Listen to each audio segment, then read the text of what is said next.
Selamat malam, Kaltim Headline Malam kembali hadir bersama saya Rosmi Rahma. Sejumlah informasi penting akan kami hadirkan untuk Anda dan berikut di antaranya.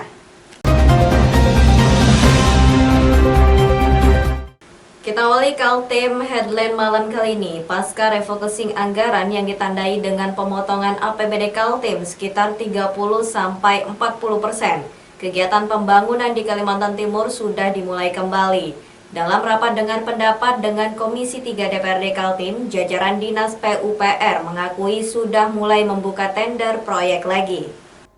Tender-tender proyek sempat terhenti saat Gubernur Kaltim Isra Nur mengumumkan agar seluruh OPD organisasi perangkat daerah menghentikan kegiatan sejak bulan April lalu.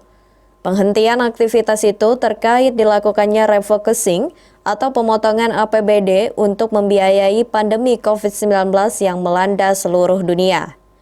Memasuki bulan Juli 2020, pemerintah menempuh masa pelonggaran, ditandai dengan dimulainya lagi kegiatan pembangunan. DPRD Kaltim juga sudah melakukan rapat-rapat tatap muka, tidak video conference lagi.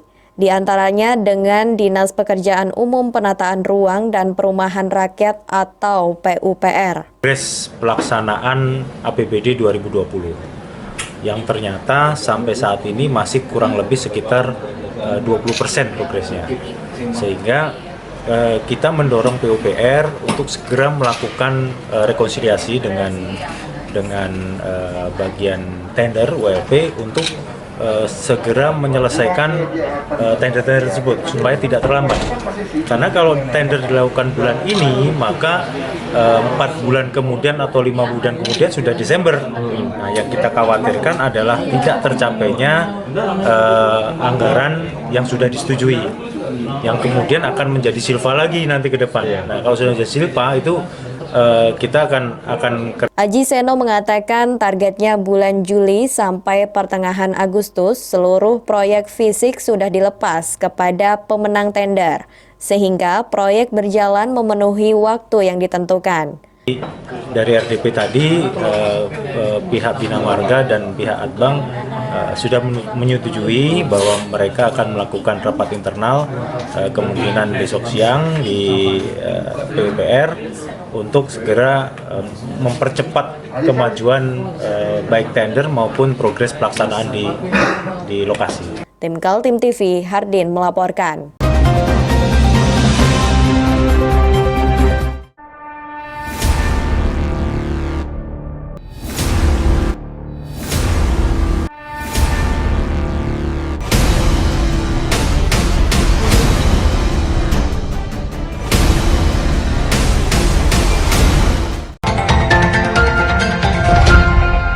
Ketua Komisi 2 DPRD Kaltim Feridiana Hurakwang memastikan ada 2 perusahaan yang berstatus perusahaan daerah atau PD yang mengalami sakit parah karena tidak produktif.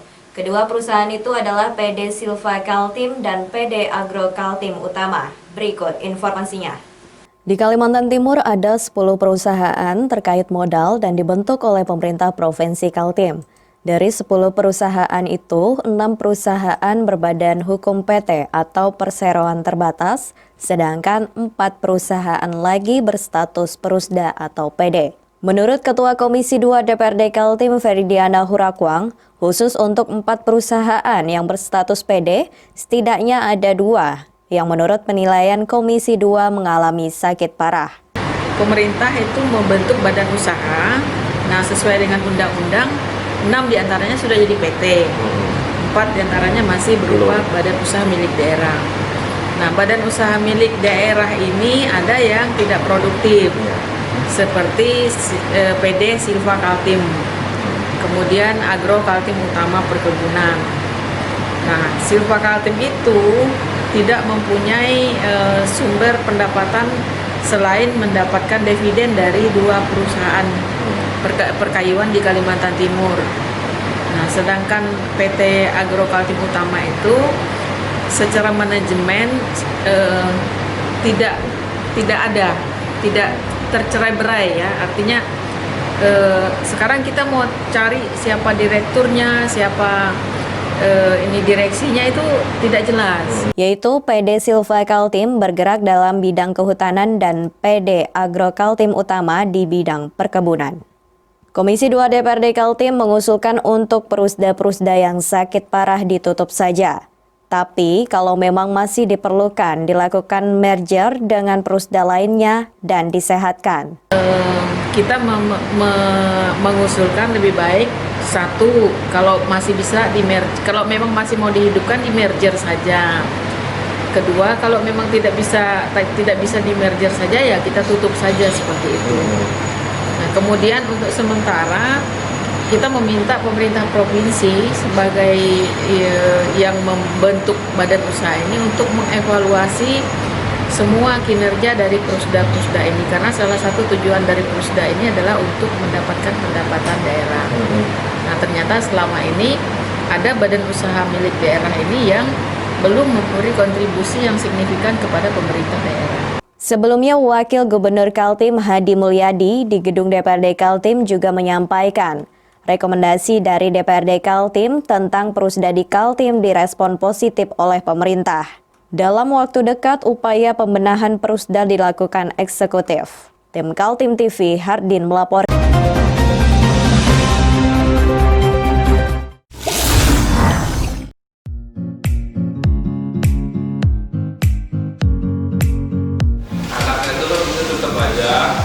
Cara mudah beriklan digital di Kaltim TV.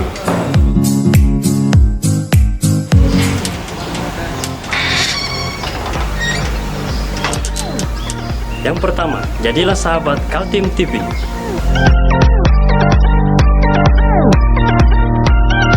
Dengan Rp1.000.000, para sahabat mendapat 20 kali tayang di slot berita kamu.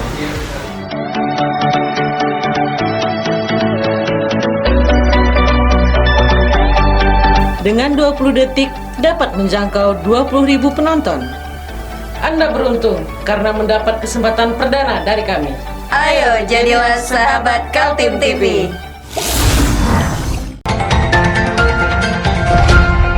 Partai Golkar memastikan belum punya kandidat yang bakal diusung pada pemilihan wali kota Samarinda yang rencananya digelar 9 Desember 2020.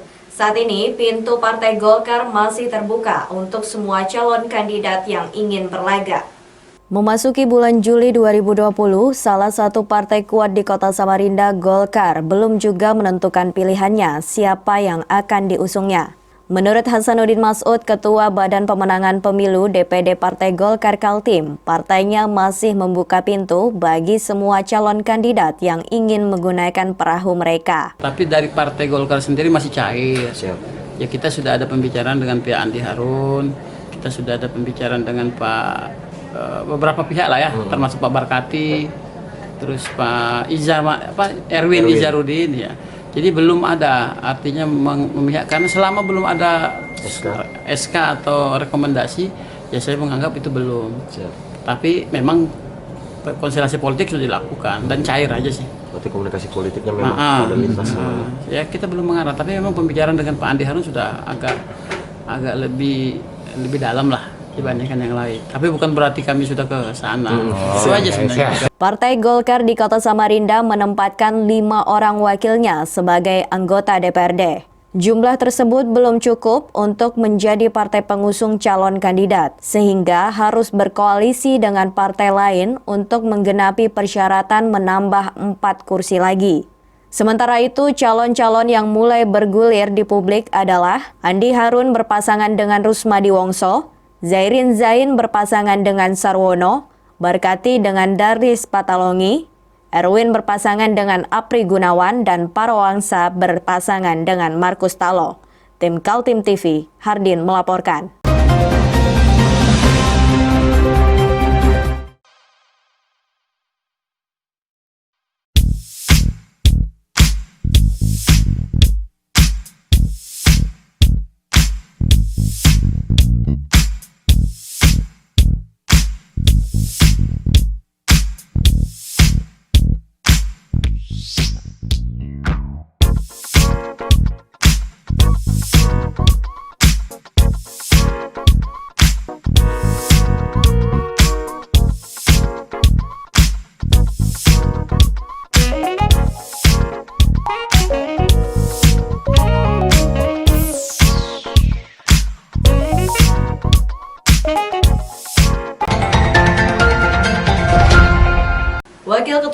DPRD Kaltim Samsun berpendapat sektor pertambangan menjadi sangat penting diawasi karena banyaknya laporan masyarakat tentang illegal mining.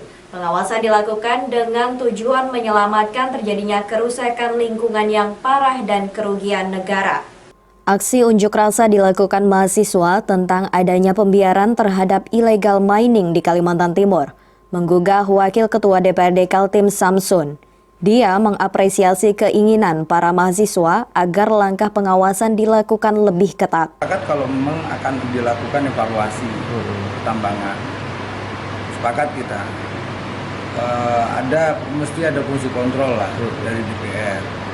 Cuman ya itu tadi, bukan berarti selama ini kontrol terhadap pertambangan itu dari DPR tidak jalan.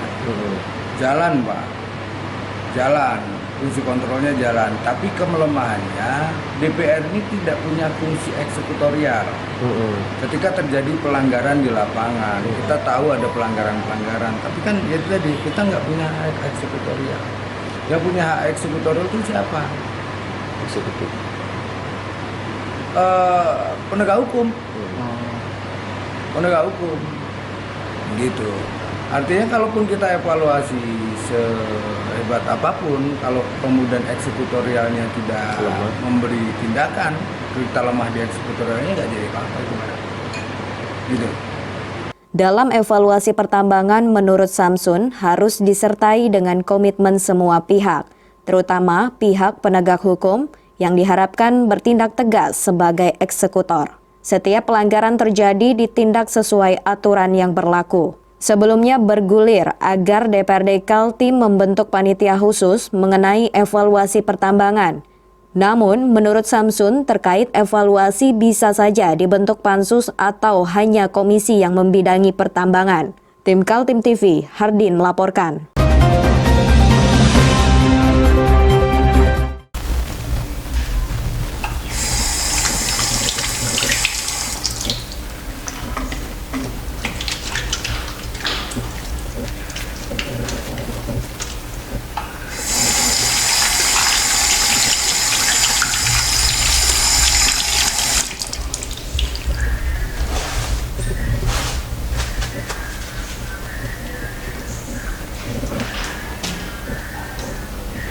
Meskipun di rumah saja, kita tetap selalu menjaga kesehatan, cuci tangan, menggunakan hand sanitizer. Ingat, mulailah dari diri sendiri.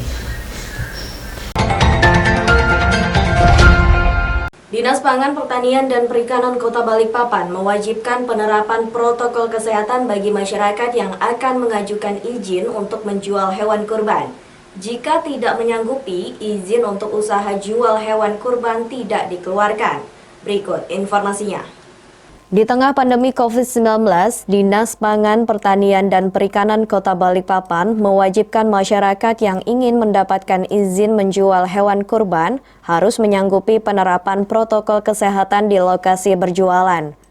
Di antaranya seperti tempat mencuci tangan dengan air mengalir, penggunaan masker, hingga jaga jarak. Sementara pedagang juga diharuskan menggunakan pakaian lengan panjang. Aturan ini telah dituangkan pada surat edaran Wali Kota Balikpapan yang berlaku sejak tanggal 3 Juli. Tampak salah satu pedagang hewan kurban di kawasan Kampung Timur telah menerapkan aturan ini dan tidak mempersoalkan aturan yang baru diterapkan pada tahun ini. Pada tahun ini kita tidak seperti tahun lalu, kita ada penekanan khusus. Kita ada surat edaran nomor 715 tahun 2020 ya, itu surat edaran Wali Kota Balikpapan tentang pelaksanaan kegiatan kurban Hari Raya Idul Adha dalam situasi wabah bencana coronavirus atau COVID-19 ya. Jadi di situ dalam surat edaran ini menekankan ada dua hal. Pertama, bagaimana protokol kesehatan di penjualan hewan kurban, ya. Kemudian protokol kesehatan di panitia penyembelihan hewan kurban, ya. Perbedaannya ya karena situasi pandemi begini, kita harus mengikuti protokol kesehatan yang ditetapkan oleh pemerintah kota. Di antaranya ya kita harus menyiapkan tempat cuci tangan, Sebelum pengunjung masuk juga kita harus pakai termogan mengukur suhu tubuhnya ya. Kalau tidak normal maka kami tidak izinkan masuk sesuai dengan instruksi dari pemerintah kota. Terus juga kami juga mengimbau juga untuk pengunjung menjaga jarak, social distancing itu di sini. Ya itu. Sementara itu, berdasarkan daftar Dinas Pangan Pertanian dan Perikanan Kota Balikpapan, hingga saat ini baru ada 30 pedagang yang menyanggupi syarat penjualan hewan kurban dengan protokol kesehatan. Dari Balikpapan, Muhammad Idris, tim Kaltim TV.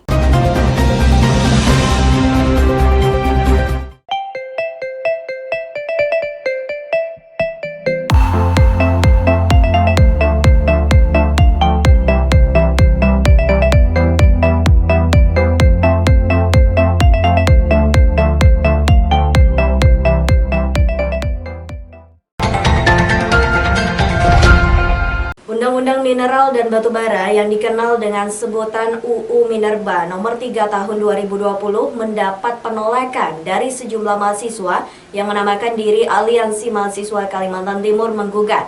Mereka berunjuk rasa ke DPRD Kaltim minta UU itu dicabut. Berikut informasinya. Dua isu diungkapkan sejumlah massa dalam aksi unjuk rasa di depan Gedung Kejaksaan Tinggi Kaltim, Jalan Bung Tomo, Samarinda Seberang. Mahasiswa menyoroti pembangunan proyek gedung Kepala Kejaksaan Negeri Samarinda senilai 30 miliar rupiah, serta perusahaan penyalur BBM yang tidak membayarkan iuran kepada pemerintah. Kota Samarinda tidak ada aturan-aturan yang telah mereka lalui, yang dimana hari ini sebelum terjadinya pelelangan, kok sudah ada langsung pemenang tendernya. Ini ada apa sebenarnya? Maka kami meminta Kejati Kaltim agar segera mengusut dan memanggil pihak-pihak terkait untuk diadili, karena masalah ini adalah masalah kita bersama, di mana dalam hal ini anggaran yang diserap pada saat itu senilai 30 miliar. Pembangunan gedung Kajari disinyalir para mahasiswa bersumber dari dana aspirasi para wakil rakyat sebesar 30 miliar. Masalah ini disoroti mahasiswa adalah transparansi sistem penentuan pemenang proyek. Mahasiswa meminta agar Kejati Kaltim tidak tinggal diam. Apalagi dugaan terjadinya masalah itu melibatkan Korp Adjaksa sebagai lembaga penegak hukum. Nah, terus kan tadi kan sempat diusut tentang pembangunan Kejari Samarinda nih. Itu apakah juga bakal nanti diusut juga nanti setelah dari laporan ini mungkin Pak? Kalau laporan tetap kita sampaikan ke pimpinan dulu, tetap menunggu perintah pimpinan terkait apa yang akan dilakukan, tindak lanjut dari informasi ya. Bukan laporan, ini bentuknya informasi dari dari perintah dari pimpinan seperti apa itu yang akan dilaksanakan. Artinya Kejati ke depan akan mencari kebenaran dulu melalui data-data dan segala macam. Terkait teknik apa yang strategi apa yang akan ataupun perintah apa yang akan disampaikan pimpinan itu nanti sambil jalan. Tim Kaltim TV melaporkan.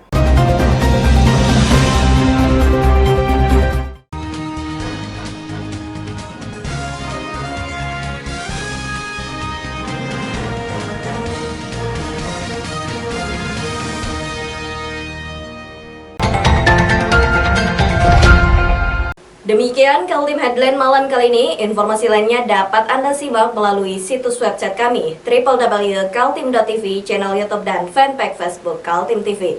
Saya Rosmi Rahma bersama kerabat kerja yang bertugas pamit undur diri dan sampai jumpa.